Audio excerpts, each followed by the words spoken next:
Europeans assemble.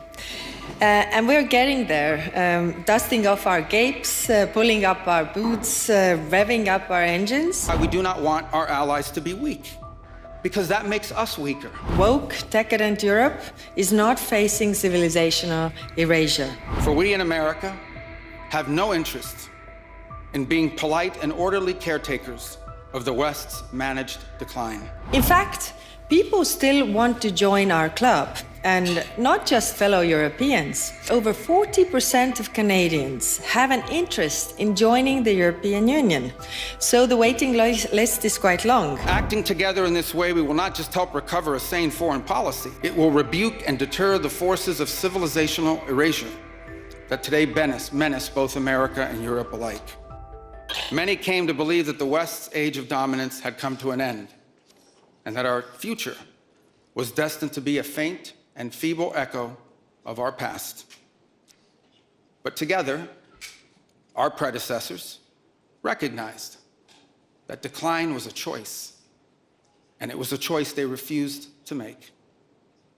This is what we did together once before, and this is what President Trump and the United States want to do again now, together with you. And this is why we do not want our allies to be weak, because that makes us weaker. We want allies who can defend themselves so that no adversary will ever be tempted to test our collective strength. This is why we do not want our allies to be shackled by guilt and shame. We want allies who are proud of their culture and of their heritage, who understand that we are heirs to the same great and noble civilization, and who together with us are willing and able to defend it. And this is why we do not want allies to rationalize the broken status quo rather than reckon with what is necessary to fix it. For we in America have no interest in being polite and orderly caretakers of the West's managed decline. We do not seek to separate, but to revitalize an old friendship and renew the greatest civilization in human history. What we want is a reinvigorated alliance that recognizes that what has ailed our societies is not just a set of bad policies, but a malaise of hopelessness and complacency. The alliance that we want is one that is not paralyzed into inaction by fear. Fear of climate change, fear of war, fear of technology. Instead, we want an alliance that boldly races into the future.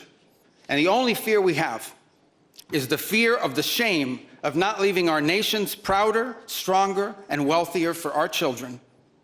An alliance ready to defend our people, to safeguard our interests, and to preserve the freedom of action that allows us to shape our own destiny. Not one that exists to operate a global welfare state and atone for the purported sins of past generations. An alliance that does not allow its power to be outsourced, constrained, or subordinated to systems beyond its control. One that does not depend on others for the critical necessities of its national life. And one that does not maintain the polite pretense that our way of life is just one among many, and that asks for permission before it acts. And above all, an alliance based on the recognition that we, the West, have inherited together. What we have inherited together is something that is unique and distinctive and irreplaceable, because this, after all, is the very foundation of the transatlantic bond. Acting together in this way, we will not just help recover a sane foreign policy, it will restore to us a clearer sense of ourselves. It will restore a place in the world. And in so doing, it will rebuke and deter the forces of civilisational erasure that today menace both America and Europe alike. So in a time of headlines heralding the end of the transatlantic era, let it be known and clear to all that this is neither our goal nor our wish. Because for us Americans, our home may be in the Western Hemisphere, but we will always be a child of Europe. Excellencies, dear friends, I want to start with some appreciation for the marvel inspired of this panel, Europeans Assemble. And we're getting there, dusting off our capes, pulling up our boots, revving up our engines. Europeans also know what this fight is for. Not only our excellent living standards, health and happiness, but lessons we have learned from our own history. Contrary to what some may say, woke, decadent Europe is not facing civilisational erasure. In fact, people still want to join our club, and not just fellow Europeans. When I was in Canada last year, I was told that over 40% of Canadians have an interest in joining the European Union. So the waiting list is quite long. I just hope that those who have been waiting for quite some time would not have to wait for longer. As the polls show, those who are already members want their union to take a stronger role in the world, to defend our values, to take care of our people, and to push humanity forwards. As President Macron said in Davos, Europe is sometimes too slow, for sure, and needs to be reformed, for sure. But we absolutely know what we are and what we stand for. I agree that there is an urgent need to reclaim European agency. 3 priorities. First, Europe's defense. This starts in Ukraine, but we know that Russia's endgame is not Donbas. Beyond Ukraine, Russia already seeks to cripple economies through cyber attacks, disrupt satellites, sabotage undersea cables, fracture alliances with disinformation, coerce countries by weaponizing oil and gas. And of course, there is also the nuclear threat. To respond to these challenges in a coherent and systematic way, I'm working closely with Ursula von der Leyen on a new European security strategy. This strategy will address all dimensions of European security, from hard security and defense to economic security and preparedness. Because in today's world, security is indivisible. But let's be clear-eyed about Russia. Russia is no superpower. After more than a decade of a conflict, including 4 years of full-scale war in Ukraine, Russia has barely advanced beyond the 2014 lines.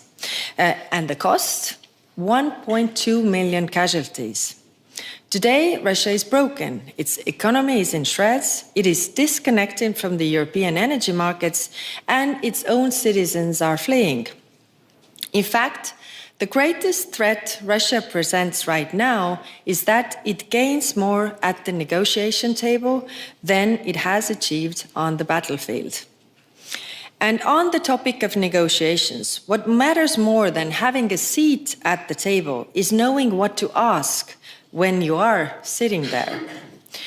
How I see it is very simple. Russia's maximalist demands cannot be met with minimalist response. Think about it. If Ukraine's military is to be limited in size, Russia should be too. Where Russia has caused damage in Ukraine, Russia should pay. No amnesty for war crimes, return of the Ukrainian deported children. This is really the very least Russia should agree if peace is Russia's goal. But as we suspect it is not Russia's goal, Europe is rearming and doing so together with our friends. The second priority is stability in the European neighborhood, East and South. This is where Europe has most agency. Our priority here is enlargement, the antidote to Russian imperialism. Since 1990, states that freed themselves from the Soviet domination and joined the European Union have grown more than twice as fast as Russia. In 1990, Russians were twice as rich as Poles. Today, Poles are roughly 70% richer than Russians.